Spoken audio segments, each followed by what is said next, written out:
la pluie de ton amour, je sens le vent de ton esprit. Fais-nous vivre au rythme des battements de ton cœur. Faible voix, faible voix, ouvre les écluses des cieux. Faible voix, faible voix, ouvre les écluses des cieux. Faible voix, faible voix,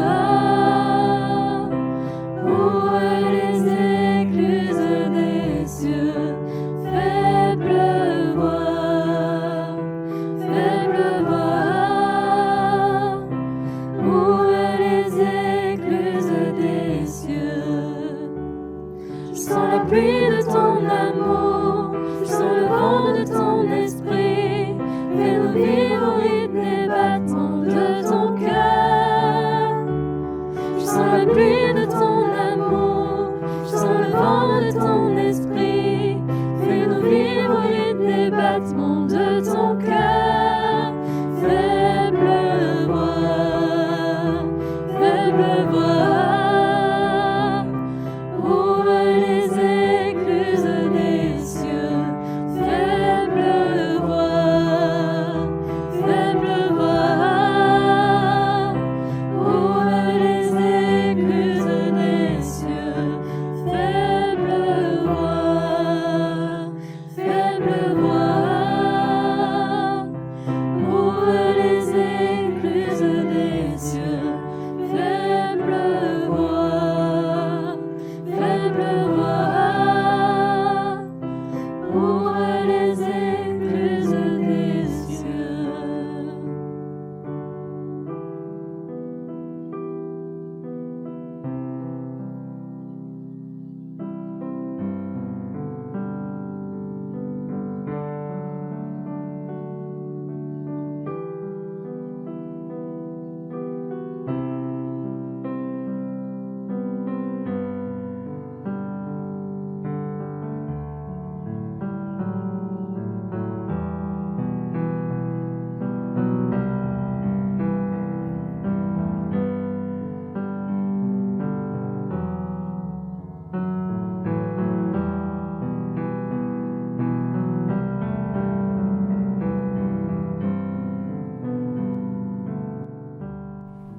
Bonjour à tous, alors j'espère que vous allez toutes et tous très bien aujourd'hui. Je suis ravie de pouvoir vous introduire la veillée de louange que nous vous avons préparée avec quelques membres du Stift, que je tiens déjà à remercier d'avance pour tout l'investissement dont ils ont fait preuve. J'espère que vous pourrez passer un agréable moment aujourd'hui et que ça vous mettra du baume au cœur de pouvoir passer ce petit temps avec nous. Enjoy!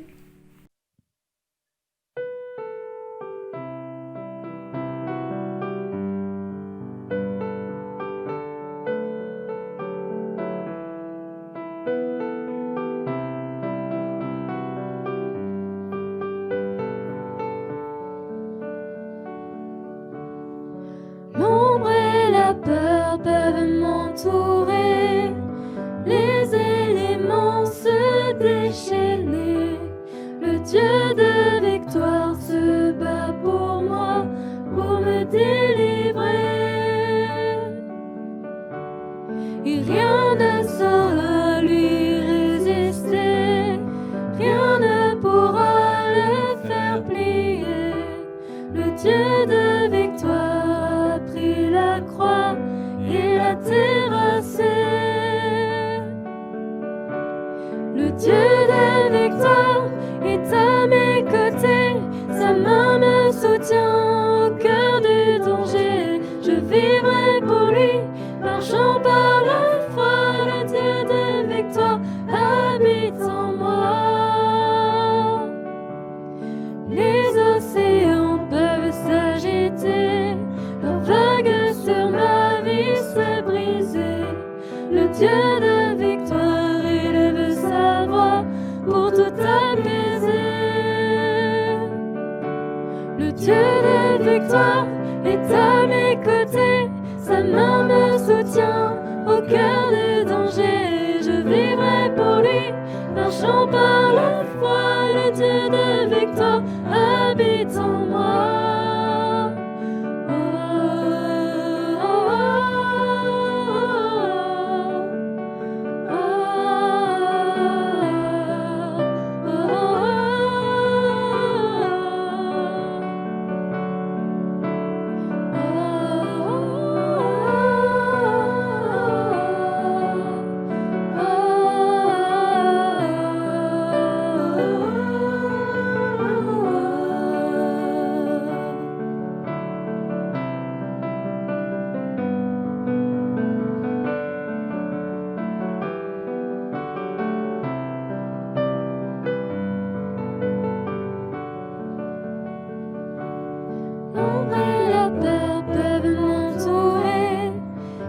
de victoire se bat pour moi, pour me délivrer.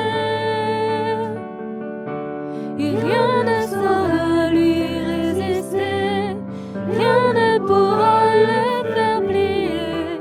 Le Dieu de victoire a pris la croix et l'a terrassé. Le Dieu de victoire est à mes côtés, sa main me soutient au cœur du danger. Je vivrai pour lui, marchant par la foi. Le Dieu de victoire habite en moi.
Keep fighting voices in my mind that say I'm not enough. Every single lie that tells me I will never measure up. And I am more than just the sum of every high and every low. Remind me once again just who I am, because I need to know. Oh, you say I'm loved when I can't feel a thing. You say I am strong when I think I am weak. You say I'm held when I am falling short, when I don't belong. Oh, you say I am yours, and I believe. What you say of me, and I believe.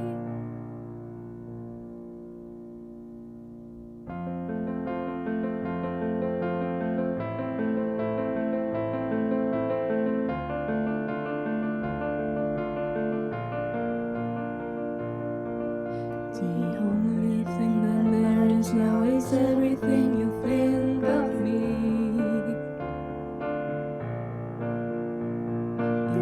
I find my worth in you, I find my identity. Oh, you say I'm loved when I can't feel a thing. You say I am strong when I think I am weak. You say I'm held when I am falling short, when I don't belong. Oh, you say I am yours, and I believe. Oh, I believe what you say of me, and I believe.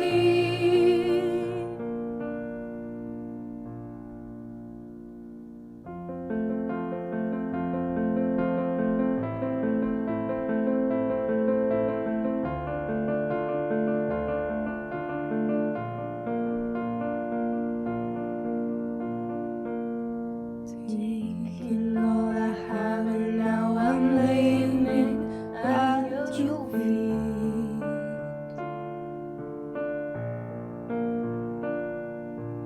You have every fate you got, and you have every victory. Oh, you say I'm loved when I can't feel a thing. You say I am strong when I think I'm weak. You say I am held when I am falling short, when I don't belong. Oh,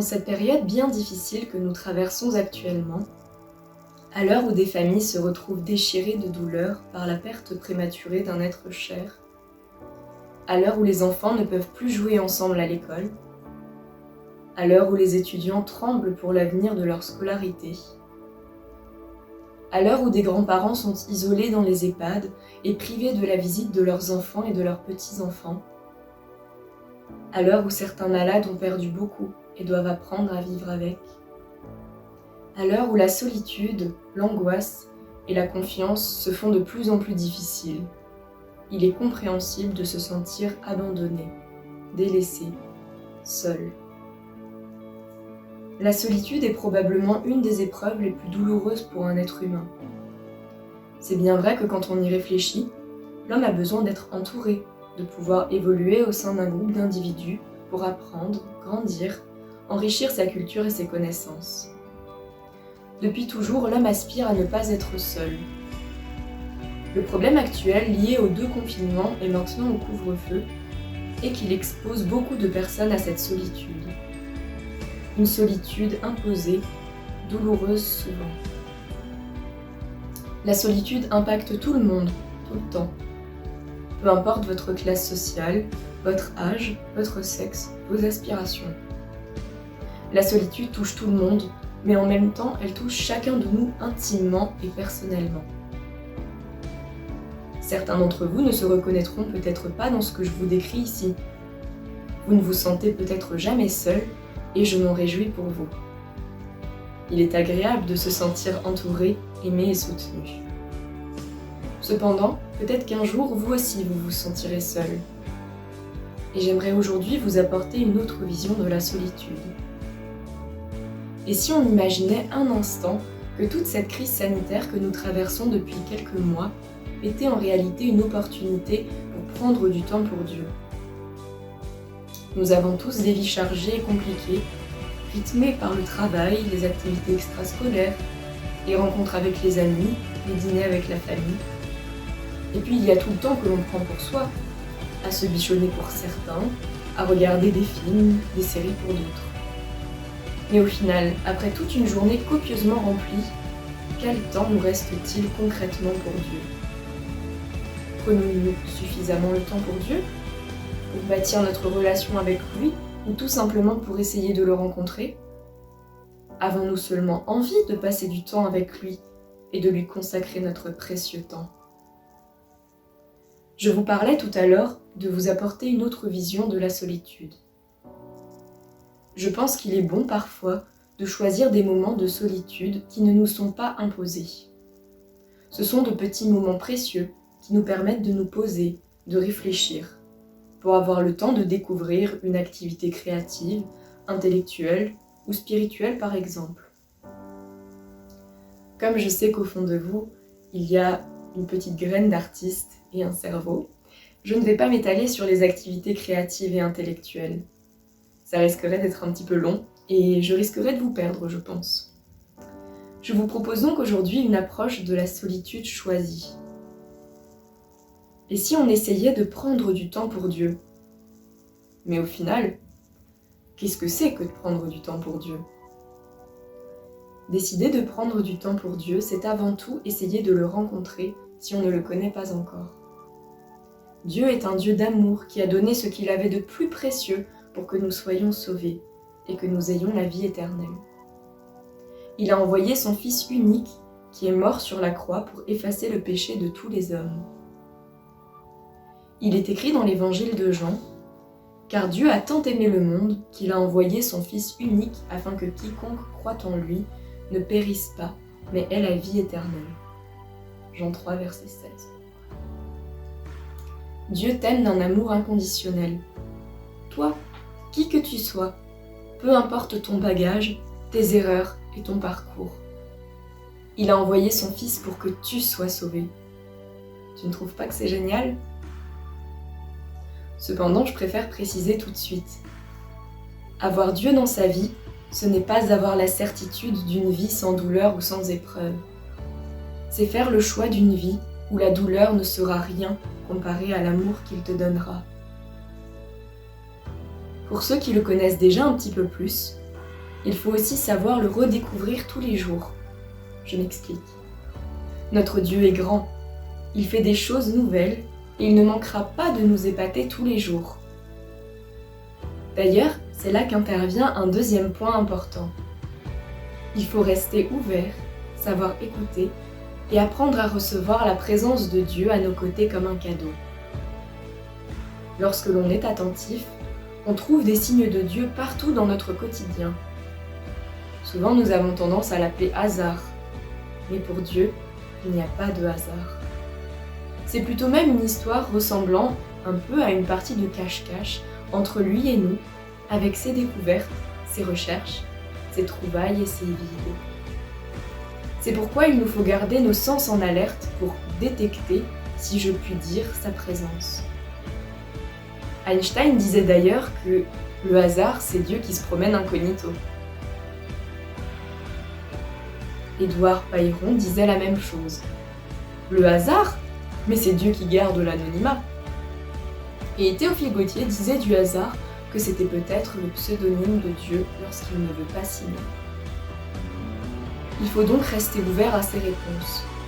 Il ne faut pas croire que Dieu est une entité qui sait seulement nous entendre. Il faut simplement rester ouvert pour réussir à voir le signe qu'il nous envoie. Dieu est un Dieu qui écoute et qui répond. Parfois la vie est dure et la réponse se fait attendre. Mais ce n'est pas pour autant que Dieu n'est pas là. Dieu nous porte. Dieu est toujours avec nous. C'est la main tendue qui voudra toujours nous repêcher. Cette présence continue de Dieu à nos côtés me fait d'ailleurs penser à un récit écrit par Mary Steele Stevenson, intitulé « Des pas sur le sable ». Une nuit, j'ai eu un songe. J'ai rêvé que je marchais le long d'une plage en compagnie du Seigneur. Dans le ciel apparaissaient, les unes après les autres, toutes les scènes de ma vie. J'ai regardé en arrière et j'ai vu qu'à chaque période de ma vie, il y avait 2 paires de traces sur le sable. L'une était la mienne, l'autre était celle du Seigneur. Ainsi, nous continuions à marcher jusqu'à ce que tous les jours de ma vie aient défilé devant moi. Alors je me suis arrêtée et j'ai regardé en arrière. J'ai remarqué qu'en certains endroits, il n'y avait qu'une seule paire d'empreintes, et cela correspondait exactement aux jours les plus difficiles de ma vie, les jours de plus grande angoisse, de plus grande peur et aussi de plus grande douleur. Je l'ai donc interrogé. « Seigneur, tu m'as dit que tu étais avec moi tous les jours de ma vie, et j'ai accepté de vivre avec toi.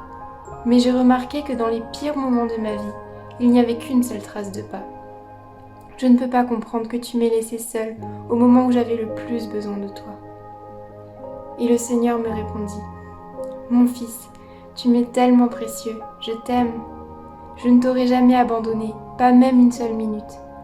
Les jours où tu n'as vu qu'une seule trace de pas sur le sable, ces jours d'épreuve et de souffrance, eh bien, c'était moi qui te portais. » Tout ça pour dire que notre Dieu est là, avec nous, au quotidien.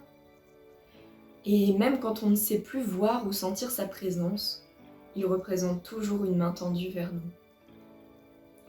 Essayer de prendre du temps pour Dieu, c'est aussi essayer de se confier à lui. Prier reste l'une des meilleures façons à mon goût de se rapprocher de Dieu et de tisser une relation sincère avec lui. La prière apporte beaucoup. On peut prier pour les autres, pour soi-même, pour les banalités de la vie quotidienne, pour avoir son soutien dans nos actions. Prier pour lui remettre notre santé. Se confier lorsque l'on est perdu, ou lui demander de nous aider à prendre une décision. Dieu peut être ton meilleur ami, ton confident. Il ne te trahira jamais et il te connaît mieux que quiconque. Pour preuve, sa parole est remplie de bienfaits. D'ailleurs, c'est le dernier point sur lequel j'aimerais vous dire 2 mots. La lecture de la Bible est importante. Elle permet de s'imprégner de sa parole et de découvrir tous ses bienfaits. Pour moi, la Bible est un petit peu un livre magique. Loin d'être une simple histoire, il faut apprendre à lire entre les lignes. Il faut réussir à comprendre les métaphores utilisées. Il faut aussi comprendre que la Bible offre un texte écrit qui a priori ne bouge pas, n'évolue pas, mais en réalité c'est une parole vivante à interpréter et à réinterpréter chaque jour. Ainsi, cette parole passe à travers toutes les générations et elle est valable encore aujourd'hui au XXIe siècle. C'est pourquoi, n'hésite pas à lire ta Bible. Sache que toi aussi tu n'es pas seul. Des amis et toutes les communautés chrétiennes peuvent la lire et l'interpréter avec toi. Alors fais appel à ceux qui t'entourent pour la lire en groupe, afin que ta lecture soit plus fructueuse. Il est écrit dans l'évangile de Matthieu, « Car là où 2 ou 3 sont assemblés en mon nom, alors je suis au milieu d'eux. »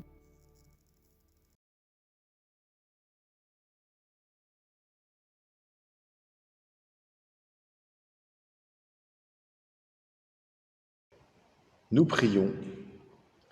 Seigneur, nous voulons prendre du temps pour déposer devant toi notre quotidien, où nous sommes en proie à la solitude ou à l'inquiétude du lendemain. Viens nous donner ta paix malgré nos frustrations et ta force pour nous tourner vers l'autre, même si ce n'est qu'à travers un écran.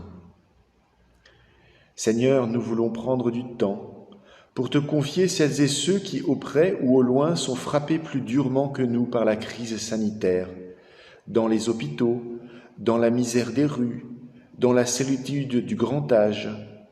Oui, Seigneur, viens nous apprendre la fraternité. Seigneur, nous voulons prendre du temps pour nous remettre chacune et chacun à toi, avec nos projets et nos préoccupations. Ouvre nos oreilles pour que nous puissions t'écouter. Ouvre nos lèvres pour que nous osions te parler.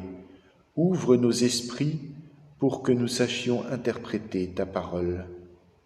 Amen.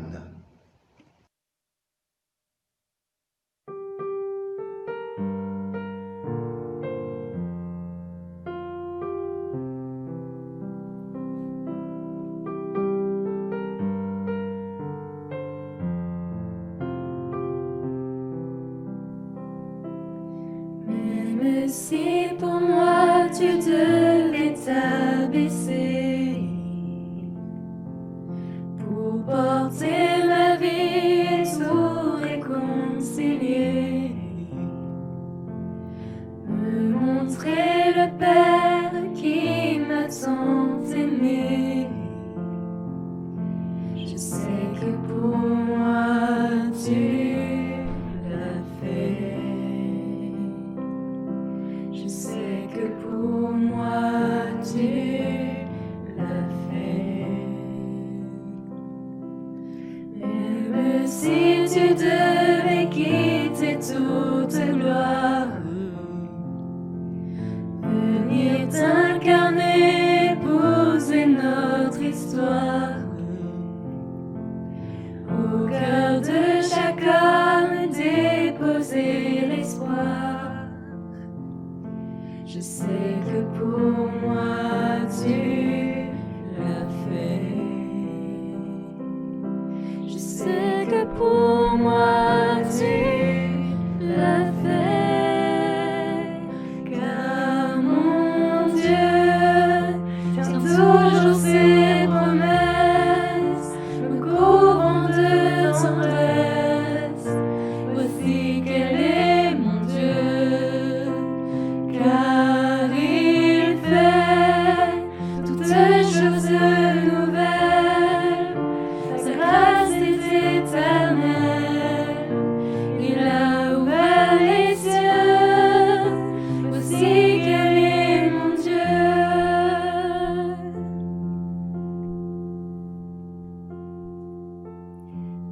Même si la croix devenait ton fardeau, le roi de ce monde l'oublie dans le tombeau, pour essuyer toute larme et tout sanglot. Je sais que pour moi tu l'as fait. Je sais que pour moi tu l'as fait.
car voici ce que j'ai à t'offrir. Un esprit brisé, une terre délaissée, un soupir. Tu seras la louange au cœur de mes épreuves. Tu seras la réponse à tout ce que je vis. Tu seras la main qui viendra pour me relever. Tu seras mon chemin, ma vérité.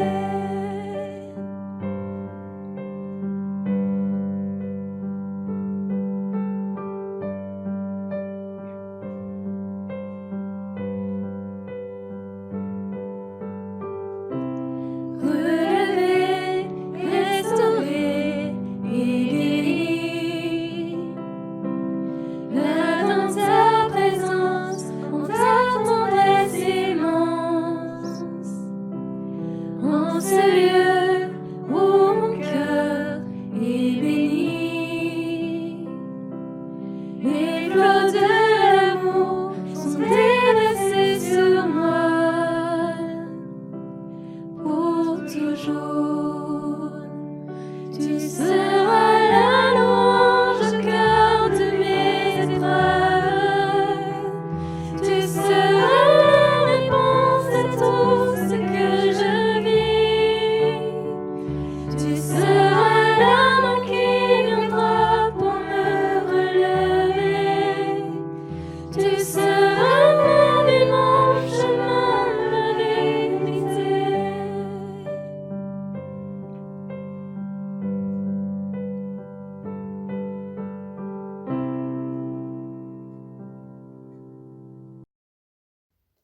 Imaginez avoir 107 ans en pleine pandémie mondiale.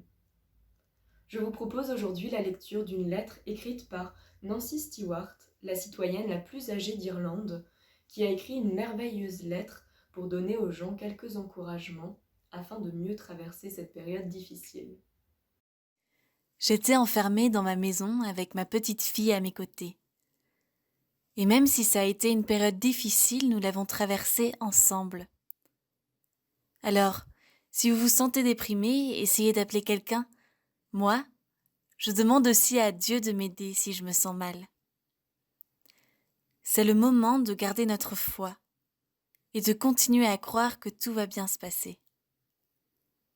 Nous devons nous assurer que nous ne laissons personne de côté. C'est un moment pour l'humanité de prendre soin de l'autre. Levez les yeux et souriez même si vous portez votre masque. Vos yeux vont sourire et cela aidera peut-être quelqu'un à continuer d'avancer. Parce que nous ne sommes pas là pour vivre nous-mêmes, mais pour vivre les uns pour les autres. Alors je continuerai à jouir de la vie, je continuerai à aimer ma famille et je continuerai à dire mes prières jour après jour. Oh! Et n'oubliez pas de manger beaucoup de bonne nourriture saine. Je pense qu'il faut toujours regarder en avant et espérer le meilleur. Parce qu'il suffit d'une petite bougie pour emporter l'obscurité en chacun de nous. Parce que nous pouvons être cette lumière dans le monde. Et ce moment difficile finira par passer comme tout le reste. Tout ce qui compte, c'est que nous nous saurons entraider. Après la lecture de cette lettre douce mais pourtant lourde de sens, il est important de se rappeler qu'aujourd'hui, et peut-être même plus qu'à n'importe quel autre moment de notre histoire, il est de notre devoir d'être là les uns pour les autres. Se soutenir, prendre des nouvelles, apprendre à écouter sont des actions qui devraient rythmer notre quotidien. S'encourager mutuellement et se donner de la force. Se rappeler qu'il y a un nous avant qu'il y ait un je. Mais évidemment, pour pouvoir s'encourager les uns les autres, il faut avant tout se souvenir que nous ne sommes pas seuls. Dieu, dans sa sagesse et son amour, a créé l'Église. Il a rassemblé des frères et des sœurs pour qu'ils puissent s'encourager mutuellement et grandir ensemble dans la foi. Cela devrait être la vocation de chacun d'entre nous de s'intéresser à son frère, à sa sœur, de l'aider dans ses difficultés et de lui donner des paroles d'encouragement pour qu'il ou elle puisse y trouver la force nécessaire à poursuivre sa route. Avant de clôturer cette veillée de louanges, il nous tenait à cœur de vous montrer qu'au Stift aussi nous sommes une grande famille. Des frères et des sœurs qui partagent de chouettes moments de vie, mais qui parfois aussi se rassemblent en son nom, le nom de Jésus-Christ. Et c'est la raison pour laquelle je tenais à remercier toute l'équipe qui a participé à la préparation de cette veillée de louanges, de s'être rassemblés pour pouvoir entamer le dernier chant tous ensemble.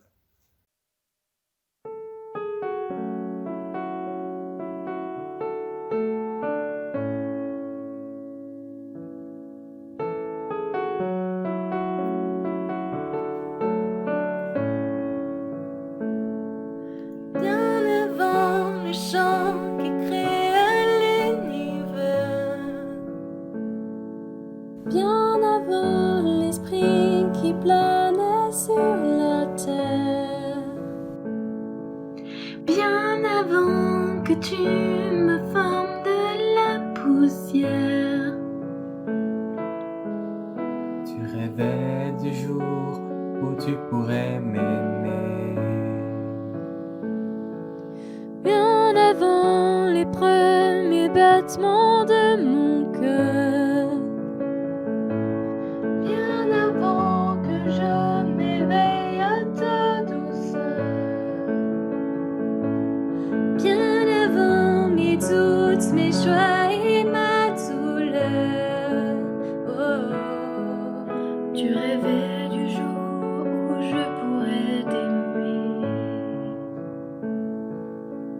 Tu rêvais du jour où je pourrais t'aimer. Abba, Père, je suis à toi. Abba, Père, je suis à toi. Abba, Père, je suis à toi. Abba, Père, je suis à toi.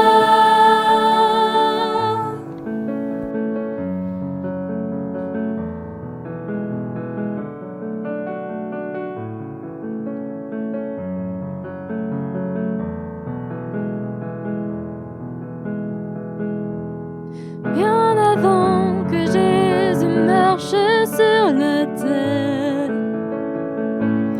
bien avant le Fils qui nous montre le Père,